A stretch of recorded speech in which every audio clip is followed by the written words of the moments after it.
அந்த ஃபீவர் வந்து ஒரு 1 hour உள்ளுக்கு எனக்கு நடக்கவே எல்லாம் போயிட்டு. போன டாக்டர் சொல்லியிருந்தேன்டா பேண்டோல் சிரப் வந்து ஹை ஃபீவரில் இருக்கக்குள்ள வேலை செய்கிறலையாம். கவர்மெண்ட் ஹாஸ்பிட்டல் இல்லாமல் மிட் நைட்டில் எங்கேயுமே எங்களுக்கு ப்ரைவேட்டில் பிள்ளைய பீடியாட்ரிஷன் அப்படின்னு காட்டுறதுக்கு யாரும் இல்லை. ஸோ அப்படி ஏதாச்சும் ஆனால் உண்மையாங்கெல்லாம் பயப்பட தேவையில்லைன்னா மகன் எங்கள்கிட்ட பிள்ளைக்கு சரியாயிடுச்சுன்னா அவங்களுக்கும் சரியாயிடும் ஏன்னா. Hi everyone, welcome back to Naveena's time tips. உங்களுக்கு தம்ப்நெயிலில் சொன்ன மாதிரி என் 32வது பர்த்டே சிக்கன் குனியாவோடையே போய்கொண்டிருக்கிறேன்.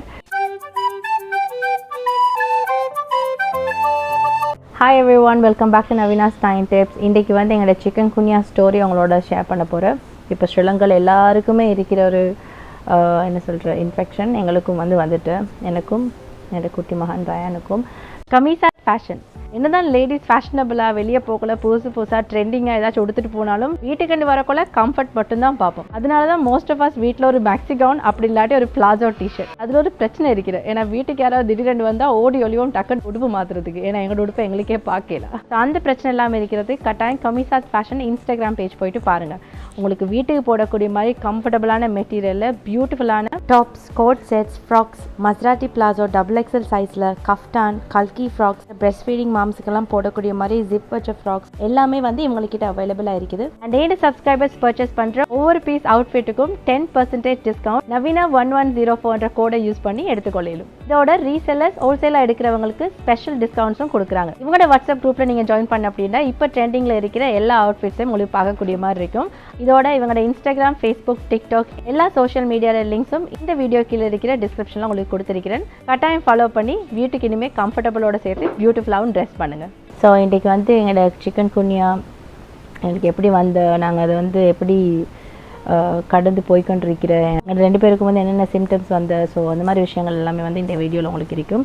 ஃபர்ஸ்ட் எங்களுக்கு வந்து எப்படி சிக்கன் குனியா ஸ்டார்ட் ஆன அப்படின்றத வந்து சொல்கிறேன். இந்த போய்க்கு அல்ஹம்துலில்லாஹ் இப்போ மச் பெட்டர். இவர் வந்து இருந்த மாதிரியே இல்லை இப்போ, பட் நான் வந்து ஸ்லோலி ரிகவரிங். சிக்கன் குனியா எனக்கு வந்து ஸ்டார்ட் ஆகுற அப்படின்ட்டு எப்போ தெரிய வந்தேன்னா 23rd என்னோட பர்த்டே அண்டு காலைல நான் கம்ப்ளீட்லி நார்மல், எனக்கு ஒரு பிரச்சனையுமே இருக்கலை. காலைல நான் வந்து வீட்டில் பிரேக்ஃபாஸ்ட் செஞ்சு அதுக்கப்புறம் எனக்கு சாப்பாடெல்லாம் கொடுத்துட்டு அதுக்கப்புறம் லன்ச் வந்து வீட்டில் நார்மலாக தான் வந்துட்டு கோவா கேரட் ஒன்று போட்டாக்கி கோழிக்கறி ஒன்று செஞ்சுருந்தேன்னா அதுக்கப்புறம் வேறு என்ன செஞ்சோம் பருப்பு இன்னும் என்னதோ ஒரு மரக்கறி ஆக்கினேன்னா. ஸோ அந்த மாதிரி நார்மலாக இருக்கிற மாதிரி எல்லாம் சமையல் வேலைலாம் முடிஞ்சதுக்கப்புறம் பகல் வந்து ஒரு 1 மணி மாதிரி நார்மலி நான் டே டைமில் தூங்குறல. ரயானும் வந்து இப்போ மிச்ச நாளாக தூங்குறல, அப்படியால் டே டைமில் நான் தூங்கியே பட்டுறல. பட் எனக்கு அந்த நாள் வந்து எனக்கு கொஞ்சம் டயர்ட். ஸோ பர்த்டே என்னப்படியால் எனக்கு வந்து மிட் நைட்டில் என் சிஸ்டரோட பிள்ளையெல்லாம் சர்ப்ரைஸ் கேக் கொண்டு வந்திருந்தேன். ஸோ நாங்கள் வந்து ரயான் அந்த மிட் நைட்டில் தூக்க மாட்டப்படியால் நெக்ஸ்ட் டே பர்த்டே அந்த நாள் நாங்கள் ஆஃப்டர்நூன் இல்லாட்டி ஈவினிங்கில் மாதிரி அதை கட் பண்ணோம் அப்படிலாம் பிளான்லாம் பண்ணிட்டு. ஸோ பகலைக்கு வந்து வெட்ட மாட்டிருந்தேன். நான் சிஸ்டருக்கு ஆஃப்டர்நூனில் வந்து கிளாஸ் இருக்கிறேன். அண்ட் ரயானுக்கு வந்து ரிஸ்லானா வந்து ஈவினிங்கில் வெளியே போயிட்டு வேலைக்கு. ஸோ அதனால் நாங்கள் பகல் டைமில் வந்து கேக் வெட்டோம் அப்படிலாம் பிளான்லாம் பண்ணிவிட்டு எனக்கு என்னது ஒரு 1 மணிலேருந்து கொஞ்சம் லைட்டாக டயர்ட் மாதிரி. இப்போ நான் சொன்ன மாதிரி நார்மலி தூங்குறல வந்துட்டு கொஞ்சம் தூங்கணும் மாதிரி இருக்கும்.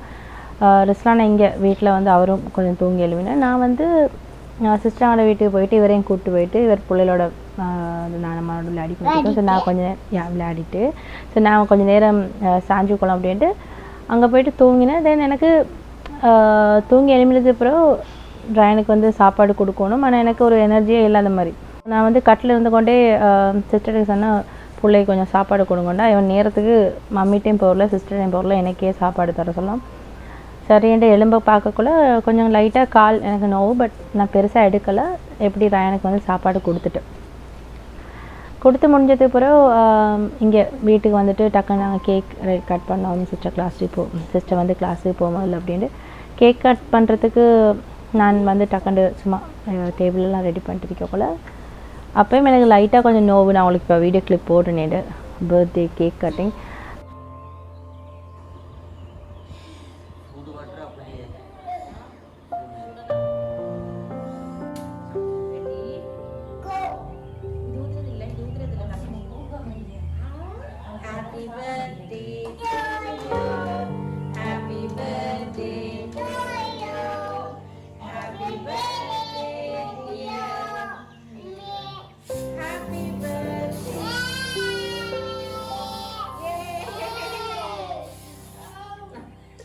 நீங்க நூத்துறா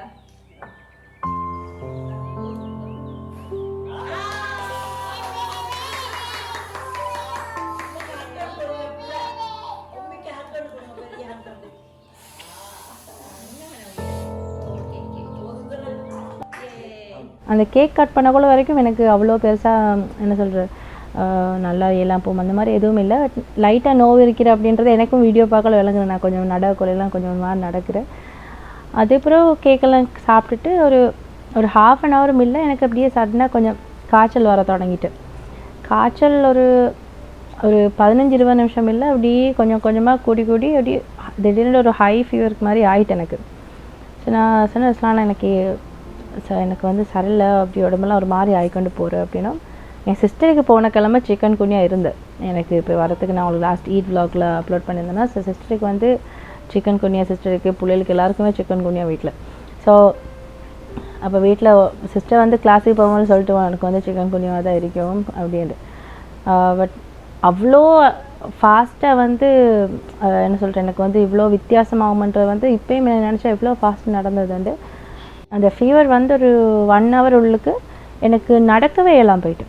கால் வந்து முட்டுக்கால் அப்படி நோவு, கீழே பாதம் வந்து அடி வைக்கவே இல்லை, ஆங்கிள்கிட்டலாம் அப்படி வலி, நேரம் எனக்கு நிற்கவே இல்லை. பட் என் சைஸுக்கு தூக்கிட்டும் போயிடலாம் அப்படியால் எப்படியோ மேனேஜ் பண்ணி மருந்து எடுக்கிறதுக்கு கேட் வரைக்கும் மெதுவரசலாம்லாம் பிடிச்சி தூக்கிட்டு போயிட்டு தூக்கலை பிடிச்சி ஆட்டோவில் ஏற்றி கூட்டிகிட்டு போயிட்டு. ஆமாம் நீங்கள் அழுதானா? அப்போ அந்த டைம் புல்ல ஓகே அல்ஹம்துலில்லாஹ் அவருக்கு ஒன்றும் இல்லை. அவரை நாங்கள் வீட்டில் வச்சுட்டு நான் ருஸ்லானா தான் போனேன். எனக்கு வீட்டுக்கிட்ட இருக்கிற என்ன சொல்கிற ஹெல்த் சென்டர் ஒன்றில் மருந்து எடுத்துகிட்டு வரோம் அப்படின்ட்டு போயிட்டு மருந்து எடுத்துகிட்டு வந்து பாபா எனக்கு அங்கே போயிட்டு நல்லாவே இல்லை. அங்கே வீல் சேர்லாம் தந்து அப்படி தான் போனேன். இப்போ வந்து ஒரு vlog செய்யக்கூட நினைவாது. அப்போ வீடியோ கிளிப்ஸ் கொஞ்சம் எடுத்துக்கொள்ள இந்த இப்போ எடுக்கிற காட்டில் மொழிக்கு நான் இருந்த மாதிரி அப்படின்ட்டு. பட் அப்போ நான் இருந்த வருத்தத்தில் எனக்கு வீடியோ எடுக்கிறத பற்றி ஒரு நினைப்பே இல்லை. ஏன்னா நான் தான் வளமையாக என்ன சொல்கிறேன் கேமராமேன் வீடியோஸுக்கு. ஸோ அதனால் நானே எடுக்க இல்லாமல் இருக்கக்குள்ள யார் எடுக்க போகிறேன். ஸோ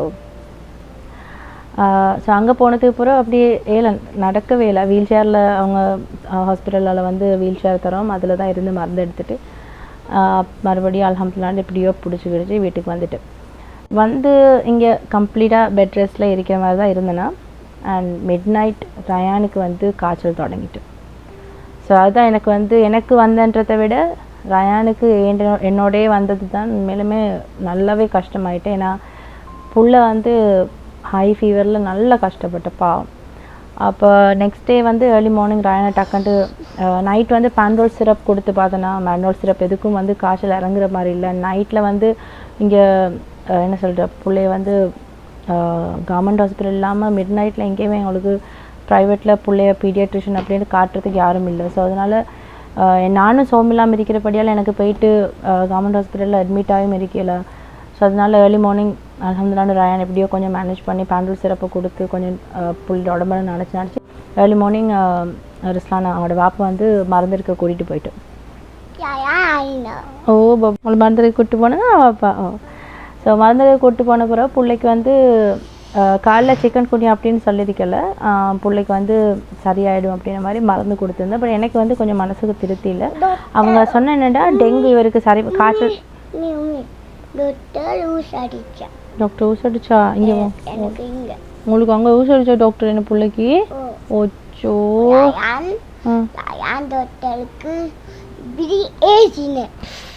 அல்லா அடிக்க வேணாம் டாக்டருக்கு அடிக்க வேணாம். ஸோ இவரை வந்து ஏர்லி மார்னிங் மருந்து கொண்டு போன இடத்துல பிள்ளைக்கு வந்து 2-3 நாள் பார்க்க சொன்ன காய்ச்சல் இறங்காட்டி அவருக்கு டெங்கு செக் பண்ண சொல்லி அங்கேருந்து கொண்டு வந்த மருந்தை காலைல கொடுத்துட்டு எனக்கு ஆஃப்டர்நூனில் வந்து பிள்ளைக்கு சும்மா ரெட் ஸ்பாட்ஸ் எல்லாம் வர தொடங்கிட்டு. ஸோ எனக்கு வந்து கொஞ்சம் மனசு பயம் டெங்குவோ தெரியா அப்படின்ட்டு பிள்ளைய வந்து உடனே மறுபடியும் டாக்டர்கிட்ட கால் பண்ணி கேட்டு டெங்கு அந்தண்டே செக் பண்ணி பார்க்கும் அப்படின்ட்டு இவருக்கு வந்து 24th. ஸோ எனக்கு வந்த அண்டு அதுதான் இவருக்கு மிட் நைட்டில் வந்து. ஸோ 24th ஓ எங்களோட பிள்ளைக்கு டயரியாவும் இருந்தேன் போனேன். ஓ வயத்தால் பிள்ளைக்கு கக்க போனேன்னா என் பிள்ளைக்கு இந்த பிள்ளைக்கு டயரியாவாகி நாங்கள் அதெல்லாம் சொல்லலாமா எங்களுக்கு இருந்த சிம்டம்ஸ் அதெல்லாம் சொல்லலாம். ஓகே, இப்போ ரயானை மாதிரி இருக்கிற பாய்ஸுக்கு அப்படி ஏதாச்சும் ஆனால் உண்மையாக அங்கெல்லாம் பயப்பட தேவையில்லைன்னா மகன் எங்களோட பிள்ளைக்கு சரியாயிடுச்சுன்னா அவங்களுக்கும் சரியாயிடும். ஏன்னா எல்லாருக்கும் சரியாயிடும் சொல்லுங்கள். சொல்லுங்கள் எல்லாருக்கும் சரியாயிடும். ஸ்ட்ராங் ஆயிடுங்க. எல்லாருக்கும் ஸ்ட்ராங் ஆயிடுங்க. எல்லாம் சரியாயிடும். ஸோ ஆஃப்டர்நூனில் வந்து பிள்ளைய கொண்டு போயிட்டு பிளட் டெஸ்ட் பண்ணி பார்த்தா அல்ஹம்துலில்லாஹ்னு சொல்லிட்டு டெங்கு இல்லை, டெங்கு வந்து நெகட்டிவாக ரிப்போர்ட் வந்திருந்தேன். பட் சிஆர்பியும் ஃபுல் பிளட் கவுண்ட்டும் பண்ணாக்குள்ள சிஆர்பி வந்து பிள்ளைய கூட இருக்கிற. ஸோ டாக்டருக்கு கால் பண்ணி கேட்கவும் சொன்னால் இப்படி இன்ஃபெக்ஷன் ஏதாச்சும் இருக்கும், அதனால பிள்ளைய வந்து ஃபீவர் இறங்காமல் பிள்ளை அப்படி டல்லாகவே இருக்கிறா, ஹாஸ்பிட்டலில் கொண்டு போய்ட்டு அட்மிட் பண்ணுங்க அப்படின்னு. பட் நான் இருக்கிற நிலைமையில எனக்கு ரயானை வந்து ஹாஸ்பிட்டலில் அட்மிட் பண்ணி அவரோட இருக்கக்கூடிய சுச்சுவேஷனில் நான் கம்ப்ளீட்டாக பெட்லேயே இருக்கிறேன். ஏன்னா எனக்கு இறங்கவே இல்லை, நான் காலாட்டியே வைக்கல, அடுத்தன்னு கூட அதே மாதிரி தான் இருந்தேன். ஸோ நைட் வந்து என்ன செஞ்சேன்டா அப்போ வரைக்கும் ரயானுக்கு சிக்கன் குனியா இல்லை, சும்மா ஃபீவர் அந்த மாதிரி தான் சொல்லிக்கொண்டு இருந்தேன்.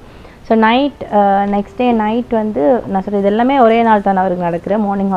மார்னிங் வந்து கிளினிக்கில் கொண்டு போய்ட்டு செக் பண்ணேன், அது பிறகு மருந்து கொடுத்து குடிச்சு, அப்போ ஆஃப்டர்நூன் அதே நாள் டெங்கு செக் பண்ணேன். அதே நாள் வந்து எனக்கு என்ன சொல்கிற பிள்ளைய கொண்டு போய் ஹாஸ்பிட்டல் அட்மிட் பண்ண இல்லாதபடியால் இன்னொரு டாக்டர்கிட்ட கன்சல்ட் பண்ணி பார்க்கும், பிள்ளைக்கு வந்து இன்ஃபெக்ஷனுக்கு வந்து ஏதாச்சும் ஆன்டிபயோட்டிக் ஏதாச்சும் குடிக்கலுமா அப்படின்னு சொல்லி பார்க்குறதுக்கு. அப்போ இன்னொரு டாக்டரை நைட் வந்து கன்சல்ட் பண்ண நேரம் அப்போ அவங்க பார்த்துட்டு சொன்னால் பிள்ளைக்கு சிக்கன் குனியா தான், பயப்பட தேவையில்லை. ஆனால் பிள்ளை இப்போ அவங்கள்ட்ட போன நேரமும் ஹை ஃபீவரில் பிள்ளை இருந்து, ஸோ அவங்க வந்து இவருக்கு பின்னுக்கால ஒரு மருந்து வந்து போட்டுட்டு இவருக்கு வந்து கொடுக்குறதுக்கு ஆன்டிபயோட்டிக் அது இல்லாமல் இன்னும் ஒரு 2 மருந்தெல்லாம் கொடுத்துருந்தேன். ஸோ அது வந்து கண்டினியூவாக கொடுக்க சொன்னோம். அல்ஹம்துலில்லாஹ் ரயானுக்கு அந்த நைட் மட்டும்தான் புள்ள காய்ச்சலோட டாக்டர்கிட்ட போகிற வரைக்கும் காய்ச்சலோடு இருந்தேன். அது பிறகு வீட்டுக்கு அவர் அந்த பெண்ணுக்கு மருந்து போட்டதுக்கு பிறகு புள்ள அல்ஹம்துலில்லாஹ் அந்த நைட் காய்ச்சல் இல்லாமல் நல்லா தூங்கினேன். அண்ட் நெக்ஸ்ட் டே மார்னிங் பிள்ளை காய்ச்சல் வந்து நான் அந்த டைமில் நைட் போன டாக்டர் சொல்லியிருந்தேன்டா பேனடோல் சிரப் வந்து ஹை ஃபீவரில் இருக்கக்குள்ள வேலை செய்கிறலையாம். ஸோ அந்த டைமில் வந்து பேனடோலை கொடுக்குறது தான் நல்ல அப்படின்ட்டு. ஆனால் அதுக்காக எங்கள் இஷ்டத்துக்கு சின்ன பிள்ளைகளுக்கு பேனடோல் கொடுக்குறதில்ல, டாக்டர்கிட்ட கன்சல்ட் பண்ணி தான் கொடுக்கணும் எதுவும். ஸோ இவருக்கு வந்து டாக்டர் சொன்னபடியால் இவர்கிட்ட வயசுக்கு இவர்கிட்ட ஹைட்டுக்கு ஏற்ற மாதிரி டாக்டர் பேனடோல் எப்படி கொடுக்கணும்னு சொல்லியிருந்தேன். அந்த வந்து இடித்து இவருக்கு கொடுத்த அடுத்த மருந்தோடலாம் கலந்து கொடுத்துருந்தேன். அல்ஹம்துலில்லாஹ்னு சொல்லிட்டு பிள்ளைக்கு நெக்ஸ்ட் டே மார்னிங் தான் கடைசியாக காய்ச்சல் ஒன்று வந்து அது பூரா ஒரு காய்ச்சல் இருக்கல. அண்ட் புள்ள வந்து இடக்கிட பாவம் கம்ப்ளைண்ட் பண்ணிக்கிட்டு இருந்தேன், அவருக்கு வந்து நடக்கல கால் நோவு வந்து. மற்றபடி அவர் வந்து அடுத்தண்டு மருந்து நைட் நாங்கள் மருந்து எடுத்து அடுத்தண்டு ஒரு ஆஃப்டர்நூன் வரைக்கும் கொஞ்சம் புள்ள டல்லாக இருந்துட்டு அதுக்கப்புறம் அவர் அல்ஹம்துலில்லாஹ்னு சொல்லிட்டு ஓகே. ஸோ இவர் இப்போ அல்ஹம்துலில்லாஹ்னு சொல்லிட்டு ஓகே. அண்ட் எனக்கு வந்து இப்போவும் கொஞ்சம் கால் வீக்கம், கொஞ்சம் நடக்கிற வந்து கொஞ்சம் முந்தைய மாதிரி இன்னும் பழைய மாதிரி இன்னும் எல்லாம் பேக் டு நார்மல் ஆகலை. இருந்தாலும் கூட நான் இருந்த மாதிரிக்கு இப்போ அல்ஹம்துலில்லாஹ் எனக்கு வந்து என்ன சொல்கிற யாரோட ஹெல்ப்பும் இல்லாமல் கொஞ்சம் நடந்தெல்லாம் போயிட்டெல்லாம் செஞ்சு கொள்ளலாம். ஸோ அது வரைக்கும் ஹாப்பி. ஸோ எனக்கு இருந்த என்ன சொல்கிறது இந்த சைன்ஸ் அந்த சிம்டம்ஸ் எல்லாம் என்னென்ன அப்படின்னா ஹை ஃபீவர், அது பிறகு வந்து மூட்டு வலி, எல்லா ஜாயின்ஸ்லேயும் பெயின். டே 1 வந்து எனக்கு முட்டுக்காலும் கீழே அந்த இதுலேருந்து தான் நோவு இருந்து, பாதத்துக்கிட்ட அடி வைக்கல, எல்லா விரல்லாம் அடிக்கலை, கால்லாம் சொல்கிறேன். நெக்ஸ்ட் டே வந்து இடுப்புக்கு மேலே கை, இந்த தோல், இந்த மணிக்கட்டு, இந்த விரல் எல்லா ஜாயின்ஸ்லேயுமே பெயின் வந்துட்டு. பிள்ளைக்கு சாப்பாடு கூட எனக்கு தீத்தி கொள்ளலாம் போயிட்டு, சாப்பாடு தீத்தினாலே கை விரலெல்லாம் வந்து வீங்கிடும். அப்படி என்ன சொல்கிற கொஞ்சம் நடந்தாலும் கால் வீங்கிட்டு அந்த மாதிரி தூங்க கொள்ள கூட ஒரு சைடுக்கு திரும்பி அடுத்த சைடுக்கு திரும்ப கூட கஷ்டம். அவ்வளோக்கு வந்து எல்லா ஜாயின்ஸ்லையும் வந்து பெயின். கொஞ்சம் மனம் பெறட்டு இருந்தேன், எனக்கு கொஞ்சம் சத்தி வர மாதிரி, சத்தி ஒன்று போடலைன்னா. பட் அது இந்த தலைவலி, அப்படி தலை வந்து சும்மா சாதாரணமாக வர மாதிரி தலைவலியில் பின் ஒரு மண்டையிலேருந்து உள்ளுக்குருந்து ஒரு வலியாண்டு வரும். அப்பா அப்படி ஒரு நோவு அது. இப்போ நான் அல்ஹம்துலில்லாஹ் அது ஒன்றும் இல்லை, ஜாயின்ட் பெயினும் கால் வீக்கம் தான் இருக்கிறது. மற்றபடி இருந்ததை விட அல்ஹம்துலில்லாஹ் இப்போ எல்லாமே பெட்டர் ஆகிட்டேன். ஸோ அது தான். அடுத்தது புண். டே 3 வந்து வாய்க்குள்ளெல்லாம் வந்து சின்ன சின்ன புண், நாக்குலெல்லாம் புண், கொஞ்சம் சாப்பிட்றது கஷ்டம். ஸோ கஞ்சி அந்த மாதிரி தான் மம்மி வீட்டில் செய்கிறது, கஞ்சி சூப்பர்லாம் மம்மி தான் வீட்டில் எல்லாமே செஞ்சு கொண்டு இருக்கிறேன். இப்போ இந்த 2-3 நாளாக சமைக்கிறதுலேருந்து அடுத்த வேலை அப்படி இப்படின்னு எல்லாம். அண்ட் பிள்ளைக்கு இருந்த என்ன சொல்கிற சைன்ஸ் அந்த சிம்டம்ஸ் எல்லாம் என்னென்னா அவருக்கு வந்து ஹை ஃபீவர், அதுக்கப்புறம் பிள்ளைக்கு வந்து அவருக்கும் பெயினில் இருந்திருக்கும். பட் எங்களை மாதிரி அவங்களுக்கு சொல்ல தெரியாதுன்னா, ஸோ அதனால் பாவம் அவரோட பெயின் பற்றி எனக்கு சொல்ல தெரியும். ஆனால் அவர் நடக்கிறது கஷ்டப்பட்டு கீழே காலை வைக்கவே இல்லை. ரெஸ்லானாவே தான் ஃபர்ஸ்ட் டே அவர்கிட்ட தூக்கிக்கொண்டே இருந்தார். அவர் வேலைக்கும் போகல, இவரை தூக்கிட்டு அவர்கிட்ட தோல்லேருந்து இறங்குறதே இல்லை. அப்படி இருந்தவர் பாவம். ஐ திங்க் மேல்கை நோவில் இருக்கும். அது அப்புறம் பிள்ளைக்கு வந்து டயரியா இருந்த புள்ள ஒரு 5 தடவைக்கு மாதிரி பிள்ளைக்கு கிட்ட ஒரு 1 ஹவருக்குள்ளே மாதிரி பிள்ளைக்கு பாவம் நல்லா வயிற்றால் போய்கொண்டு இருந்தார். அது அப்புறம் அவருக்கு வந்து காய்ச்சலும் டயரியாவும் ஐ திங்க் கொஞ்சம் கால் பிள்ளைக்கு நோவு அதெல்லாம் இருந்த போல் அதில் தான் பிள்ளைக்கு இருந்தது. அல்ஹம்துலில்லாஹ்னு சொல்லிட்டு அவர் ஃபாஸ்ட்டாக ரெக்கவர் ஆகிட்டு மருந்து குடித்த உடனே. அண்ட் இன்ஷால்லா நானும் வந்து கம்ப்ளீட்டாக ரெக்கவர் ஆகிடும் சூன். அது இன்னொன்று காமனாக எனக்கும் ரயானுக்கும் இருந்த ஒரு சிம்டம் என்னென்னா, இப்போ வந்து கொஞ்சம் ரேஷஸ் ஐ திங்க் முடிய போகிற அந்த டைமை தெரியும் ரேஷஸும் அங்கங்கே பிள்ளைக்கு வந்து சொரியிற ஆளுக்கு சரி மட்டும். ஸோ இதுவும் வந்து காமனாக சிக்கன் குனியா வந்தவங்களுக்கு வரக்கூடிய ஒன்று தான். அண்ட் நாங்கள் ரெக்கவர் ஆனதுக்கு போகிறோம் எங்கேயாச்சும் போகிறேன்ட்டு ஃபுல் பிளானில் நிற்கிறேன் நாங்கள். ஏன்னா ரயானுக்கு இப்போ உங்களுக்கு காய்ச்சல் இல்லையே? ரயானுக்கு இப்போ காய்ச்சல் இல்லை. அப்போ நாங்கள் இப்போ ரயாண்ட காய்ச்சல் சரியானதுக்கு போகிறோம், உண்மையில காய்ச்சல் சரியானதுக்கு போகிறோம். நாங்கள் எங்கே போகிறோம்? நாங்கள் ஃபன் ஃபேக்ட்ரி போகிறோம். அதுதான் எங்களுக்கு டீல். ஏன்னா மகன் இப்போ நாங்கள் மருந்து குடிக்கணும், அதுதான் பெரிய விஷயம். பெரிய சேலஞ்சிங் பார்ட்டே இவரை வந்து என்ன சொல்கிற, இவர் காய்ச்சல் இடக்கிட்ட போன உடனே மருந்து குடிச்சு கொஞ்சம் நேரத்தில் இவர் காய்ச்சல் கொஞ்சம் போனோடனே இவர் அப்படியே ஃபுல்லாக எனர்ஜி வந்து விளையாட போயிட்டு. ஸோ அந்த பிள்ளைகள் வந்து கொஞ்சம் டயர்டாகவும் இருந்தால் நல்ல மென்ட்ருனா காய்ச்சல் டைமில். ஸோ இவரை வந்து அந்த விளையாட விடாமல் ஒரு சைட்டில் வச்சுக்கொள்றதுக்கு பட்டப்பாடு தான் பெரிய பாடு. ஏன்னா கொஞ்ச நாள் இவர் ஃபோன்லாம் நிப்பாட்டி இப்போ ஃபோனே கம்ப்ளீட்டாக காட்டுறல அந்த மாதிரி ஒரு சுச்சுவேஷன். அப்போ இப்போ வந்து அவருக்கு என்னென்னா ஒரு லக் அடித்த மாதிரி அவர் ஒரு இடத்துல எதிர்பார்த்து வைக்கிறதுக்கு வேறு வழி இல்லாததுக்கு கொஞ்சம் ஃபோனை போட்டு கொடுக்குறேன். அதுவும் கவனம் தாங்க ஃபோனை போட்டு கொடுக்குறேன். ஸோ அதில் இப்போ அவர் கொஞ்சம் சரியானது அப்புறம் இப்போ இன்றைக்கு தொடங்கினவர் எனக்கு போட்டு தவங்க அப்படி இப்போ கொடுக்குறல. ஸோ சிக்கன் குனியா வந்தவங்க எல்லோரும் டோன்ட் வரி, நீங்கள் மட்டும் தனியே இல்லை. எல்லாருக்கும் ஸ்ரீலங்காவில் எல்லா இடத்துலையும் இருக்கிற பிரச்சனை தான். You know be strong. ஆல்மோஸ்ட் நாங்கள் வந்து லைஃபே ஐ திங்க் அந்த டைமில் வெறுத்து எனக்கு வந்து ரயானை நான் கன்சீவ் ஆகிறதுக்கு முன்னுக்கு ஒரு 3-4 மாதத்துக்கு முன்னுக்கு இப்போ கிட்டத்தட்ட எனக்கு 2.5 வயசுட்டா ஒரு 3.5 வருஷத்துக்கு முன்னுக்கு எனக்கு வந்து டெங்கு வந்திருந்து. டெங்குவில் நான் வந்து ஒரு 6-7 டேஸ் மாதிரி ஹாஸ்பிட்டலில் அட்மிட் ஆகிருந்தேன். அதில் 3 டேஸ் மாதிரி ஐசியூவில் இருந்து அப்படி நல்லா சீரியஸாக டெங்குவில் இருந்துட்டு வந்தேன். இப்போ ஒரு 4 வருஷத்துக்கு பிறகு வாரதுன்னா எனக்கு அப்படியே திருப்பி ஏதோ ஐசியூவில் கொண்டு போய் விட்ட மாதிரி ஒரு அந்த ஐசியூ போகிற அளவுக்கு ஒரு சீரியஸான மாதிரி ஒரு டைம் வந்து இந்த சிக்கன் குனியா அந்த ஃபர்ஸ்ட் டே வந்து கொஞ்சம் ஞாபகப்படுத்தினேன் எனக்கு. இது வந்து நொலமால தான் பரவுன்ற டாக்டர்ஸும் என்னை கடிச்சா இப்போ சிக்கன் குனியா இருக்கிற ஒருத்தர் கடித்த நொலம்பு வந்து இன்னொருத்தரை போயிட்டு கடித்தா அதால் பரவுற அப்படின்ட்டு. பட் அல்லாஹ்க்கு தான் வெளிச்சம். ஏன்னா எனக்கு வந்து அப்படி பரவுற மாதிரி விலங்கல்ல. வீட்டுக்கிட்ட எல்லாருக்குமே சிக்கன் குனியா தான். எனக்கு கடிக்கிற நொலம்பு மிச்சமே அந்தந்த ஆக்களிக்கிட்டே அடிப்பட்டு அந்த இடத்துல செத்துடுற அந்த நொலம்பு இன்னொரு ஆளை போய்ட்டு கடிக்கிற அளவுக்கு ஐ திங்க் எல்லாரையும் இவ்வளோ ஃபாஸ்ட்டாக இன்ஃபெக்டாக வைக்கிறோம் எனக்கு தெரியும். பட் எது எப்படி இருந்தாலும் உங்களோட வீட்டை சுற்றி தண்ணி எதுவும் தங்காமல் ஏன்னோ க்ளீனாக வந்து வச்சுக்கொள்ளுங்க. பூமரங்கள் நாட்டுறவங்க வீட்டில் பூமரம் இருக்கிறவங்க பாருங்கள், அந்த கீழே இருக்கிற ட்ரேல எல்லாம் தண்ணியில் வெளியில் தங்கி இருக்கிற மாதிரி இருக்கிறேன்டா அதெல்லாம் எப்போவுமே ட்ரையாக இருக்கிற மாதிரி பார்த்துக்கொள்ளுங்க. ஸோ எங்களால் முடிஞ்சது அவ்வளோதான். மற்றபடி வர இருந்தால் வரும், வந்தது பிறகு கவனமாக இருங்க. அண்ட் இன்ஃபெக்ட் ஆனவங்கள கொஞ்சம் பூ மாதிரி பார்த்துக்கொள்ளுங்க. எல்லாருமே இன்ஃபெக்ட் ஆகாமல் அல்ஹம்துலில்லாஹ்னு சொல்லிட்டு ஒருத்தருக்கு ஒருத்தர் அட்லீஸ்ட் பார்த்துக்கொள்ளக்கூடிய மாதிரி சரி கொஞ்சம் தள்ளி தள்ளி எல்லோரும் இன்ஃபெக்ட் ஆனாலும் கூட பரவாயில்ல. ஐ திங்க் ஜோக்ஸ் அப்பார்ட் என்ன சொல்கிறேன், டெங்குட அளவுக்கு சிக்கன் குனியா அவ்வளோ சீரியஸ் இல்லை அப்படின்ற. ஸோ அதனால் அல்ஹம்துலில்லாஹ்னு சொல்லிட்டு பயப்பட தேவையில்லை. ஆனாலும் என்ன சொல்கிற வந்தால் கொஞ்சம் கஷ்டம். டெங்குவோட ஐ திங்க் சிக்கன் குனியா கொஞ்சம் நாள் போகிற போல் சில ஆக்களுக்கு சரி வரதுக்கு. ஸோ அவ்வளோதான் இன்றைக்கி இந்த வீடியோ வந்து உங்களுக்கு யூஸ்ஃபுல்லாக இருந்திருக்குமென்னு நினைக்கிறேன். யார் வாங்க போய் பார்க்கணும், யாரும் வாப்பா வீட்டுக்கு வந்து நாங்கள் வீடியோ முடிச்சுக்கொள்கிறோம். பாய்.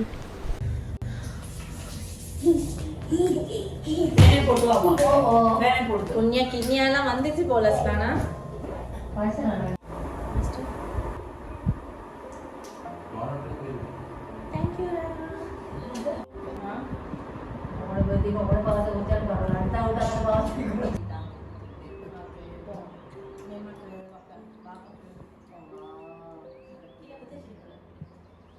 தங்கம்.